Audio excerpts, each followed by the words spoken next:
আসসালামু আলাইকুম। আশা করি সবাই ভালো আছেন। আলহামদুলিল্লাহ আমরাও ভালো আছি। তো আজকে সকালে নাস্তা করব হচ্ছে ডিম ভাজা আর হচ্ছে পেঁপের ডালটা ছিল ফ্রিজে।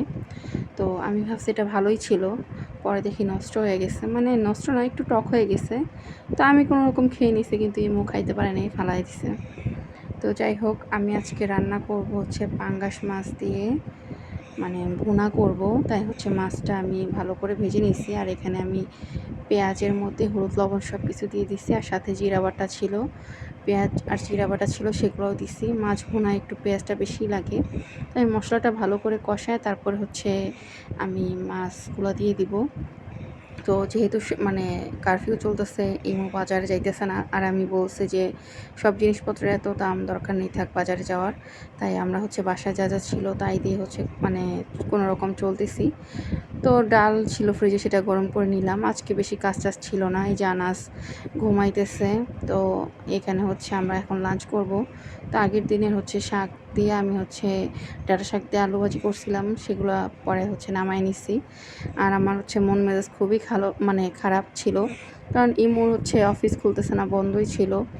তো এই জন্য হচ্ছে একটু ইমুর সাথে রাগারাগি হইতেছিল যে মানে এরকম একটা সিচুয়েশন, অফিস বন্ধ। তো যাই হোক, আসলে আল্লাহ যা করে ভালোর জন্যই করে। পরে হচ্ছে আমার মন মেজাজ খারাপ দেখে ইমু ফুচকা নিয়ে আসছে বাসায়। এত পরিমাণে ফালতু ফুচকা, মানে এত ঝাল, মানে খাওয়াই যাইতেছিল না। আমি ইমুরে বলছি, কী নিয়ে আসলা, মানে টকটাও পর্যন্ত ঝাল যে মানে রেখে দিচ্ছে।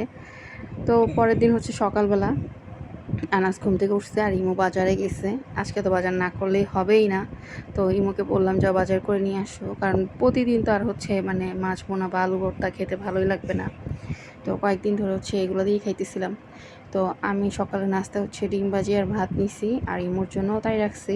আর আমি ডালটা হচ্ছে বসাই দিছি আগেই, কারণ হচ্ছে যেহেতু আমার চুলা একটা, রান্না করতে একটু সময় বেশি লাগেই। তো ডালটা হয়ে যাওয়ার পরে হচ্ছে আমি এখানে পেঁয়াজ দিয়ে রসুন দিয়ে বাগার দিয়ে দিব। আর আমি সবচেয়ে আগে কী করি, আনাসের খাবারটা আগে রান্না করে ফেলি ঘুম থেকে উঠেই, যেহেতু চুলা হচ্ছে খালি থাকে না, তো দেরি হয়ে যাবে। তো এই মাসের সময় একটু ধনিয়া পাতা নিয়ে আসছিলো, তো ডালে আজকে ধনিয়া পাতা দেওয়াতে খুবই ভালো লাগছে খাইতে। তো আজকে আমি রান্না করব হচ্ছে পাঙ্গাস মাছ দিয়ে কচুরমুখী। আসলে আমি এটা আগে কোনোদিন খাইনি, কিন্তু একজনের দেখছি খাইতে ফেসবুকে। তো দেখলাম খারাপ না, মানে যারা পাঙ্গাস মাছ খাইতে পারে তাদের জন্য আসলে এই জিনিসটা এত খারাপ লাগবে না। আর যারা খায় না তারা তো খারাপ লাগবেই, স্বাভাবিক। তো আমি কচুরমুখীটা সিদ্ধ করে নিচ্ছি, সাথে টমেটোও দিছি আজকে কচুরমুখী তরকারিতে। তো কচুরমুখী কী হয়েছে যে কিছুগুলো হচ্ছে দেশি ছিল, আর কিছুগুলো মনে হয় হাইব্রিড ছিল। কিছুগুলো একদম গলে যাইতেছিলো, আর কিছুগুলো সিদ্ধই হইতেছিল না। তো আমি ভালো করে কচুরমুখী কষায় নিতেছিলাম, একটু লবণও বেশি দিছি যেন তাড়াতাড়ি সিদ্ধ হয়। তো এখানে হচ্ছে আমি মশলা টশলা বেশি আসলে হাত ব্যথা করে, তাই বাটতে পারি না। তো আবার হচ্ছে ব্লেন্ডার করলে আনাজ কান্না করে, ভয় পায় খুব। তো এই যে আমি কচুরমুখীগুলো সিদ্ধ হয়ে গেছে, তখন হচ্ছে মাছ টাছ দিয়ে আমি ঝোল এখন শুকায় নিব। আর আমি একটু আগেই তরকারিতে মাছ দিই, কারণ হচ্ছে মাছে যদি একটু মানে লবণ মশলা না চাই, ইমু খাইতে চায় না। তো এখানে হচ্ছে আমি ধনিয়া পাতা দিয়ে হচ্ছে তরকারিটা নামাই দিব। আর আজকে হচ্ছে শাপলাগুলোও সেম, ইমু হচ্ছে শাপলাগুলো পরিষ্কার করে দিচ্ছে। তো ওরা আমি মানে ওর সাথে আমি হাসতেছিলাম যে তুমি শাপলাও পরিষ্কার করতে পারো। পরে বললো যে হ্যাঁ, ছোটোবেলায় অনেক করছি মার সাথে, তো এই জন্য পারি। তো এখানে হচ্ছে আজকে শাপলায় আমি লবণ দিতে ভুলি নাই, তো শাপলাটা চচ্চড়ি করে নিলাম। আসলে বাজারে সব জিনিসের দামই এখন আগুনের মতো, কোনো সবজির দামই 120 টাকার নিচে নাই, সব সবজির দামই অনেক।